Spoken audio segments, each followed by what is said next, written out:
Bonjour à tous, nous poursuivons avec la dernière Mishnah de la Masechet Ta'anit, la 8e Mishnah, Mishnah Chet. C'est aussi une Mishnah bien connue.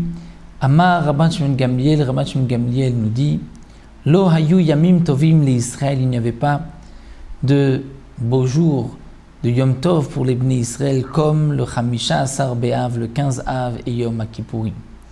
Qu'est-ce qu'il y avait de particulier le 15 Av et Yom Kippourim? Le Barthénora nous rapporte ce que nous enseigne la Gemara. Pour Yom Kippourim, c'est simple, puisque c'est le jour du pardon, Mechila ou Selicha, et c'est le jour où Akadosh Baruch Hu nous a donné les deuxièmes Luchot. Une fois que Moshe Rabbeinu les avait brisés, comme nous l'avons vu le 17 Tammuz, Moshe Rabbeinu est ensuite remonté 2 fois 40 jours et redescendu Yom Kippourim pour annoncer au Bnei Israël qu'Akadosh Baruch Hu avait pardonné la faute du veau d'or, il avait apporté les 2 Luchot, donc c'est un jour particulier, un jour de joie pour les Bnei Israël. De même, le 15 Av est aussi un jour de joie. Pourquoi? Il y a plusieurs explications rapportées dans la Gemara, le Barthénora nous les rapporte aussi.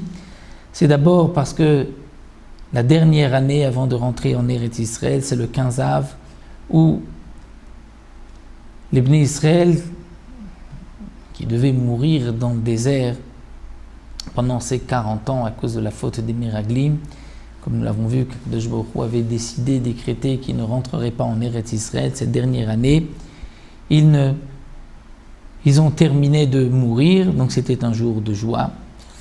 D'après certains, c'est un jour de joie parce que les gardiens qu'avait imposé Yerovam ben Navat, qui avait empêché les Bnei Israël de monter à Yerushalayim au moment des 3 fêtes, puisque Yerovam ben Navat, qui était un roi d'Israël, a eu peur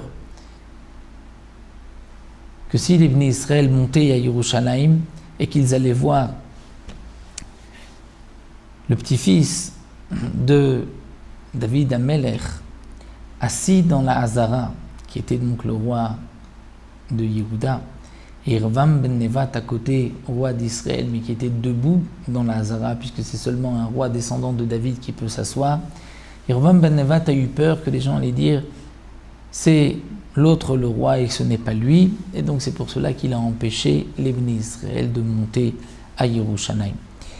Il avait même fait des idoles afin que les Bnei Israël restent en dehors de Jérusalem. Donc le jour où ces gardiens ont été déplacés, où ce décret de Yerovam ben Nevat a été annulé, c'était le 15 Av, et c'est pour cela que c'est un grand jour. D'après une autre version, les habitants de Bétar qui ont été tués, comme nous l'avons vu dans la Mishnah Vav, ce jour-là, les ennemis, les Goïms, nous ont laissé les enterrer, le 15 Av. C'est donc une joie d'avoir pu enterrer les morts qui étaient restés pendant des jours et des jours sur le champ de bataille.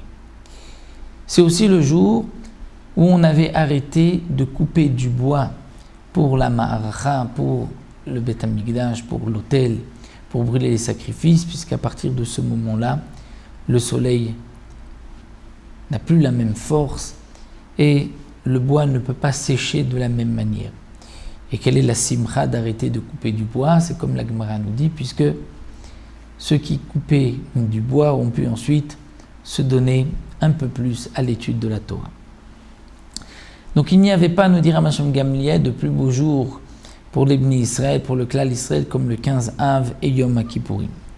Et ces jours-là, nous dit la Mishnah, Shebaem benot Yerushalayim yotzot bekli lavan she'ulim. Ces jours-là, les filles de Yerushalayim sortaient bekli lavan avec des habits blancs she'ulim empruntés. Dire que même une fille de famille riche empruntait des habits pour ne pas pour ne pas faire honte à la fille qui n'a pas d'habits. Donc elles vont toutes emprunter des habits et ainsi même celle qui n'en a pas pouvait emprunter des habits blancs, des habits de soie blanc, des habits empruntés. Kol hakelim, tous les habits qui étaient empruntés, teunim tevila. Il fallait, avant de les porter, les tremper dans un mikvé, puisque peut-être que l'habit était impur et à l'époque, il fallait faire attention les dinim de Touma et de Tahara, donc on trempait tous les habits. Ubnot Yerushalayim yotzot vecholot bakeramim.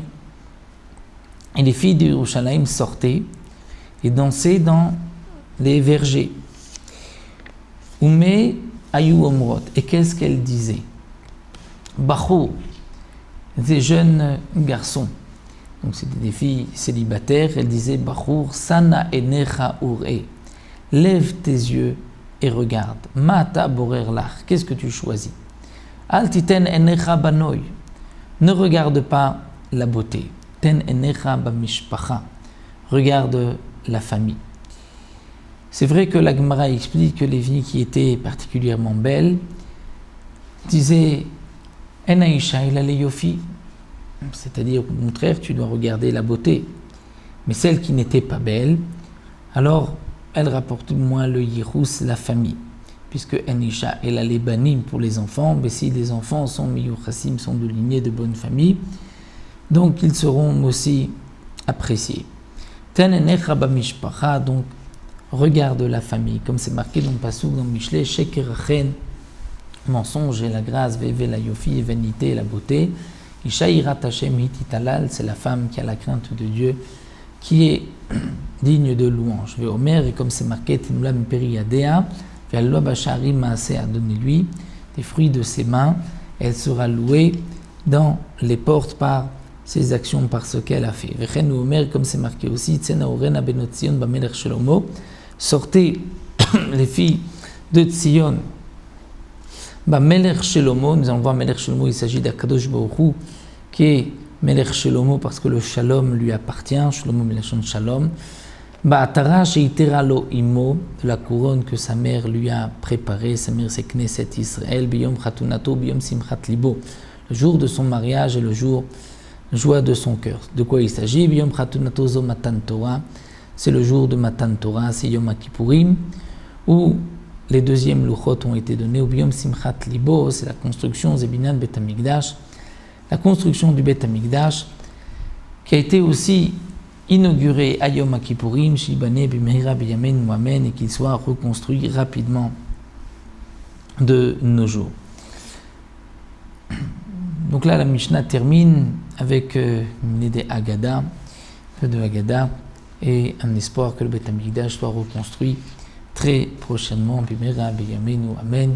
Nous avons terminé Masechet Ta'anit. On se retrouvera pour une prochaine Masechet.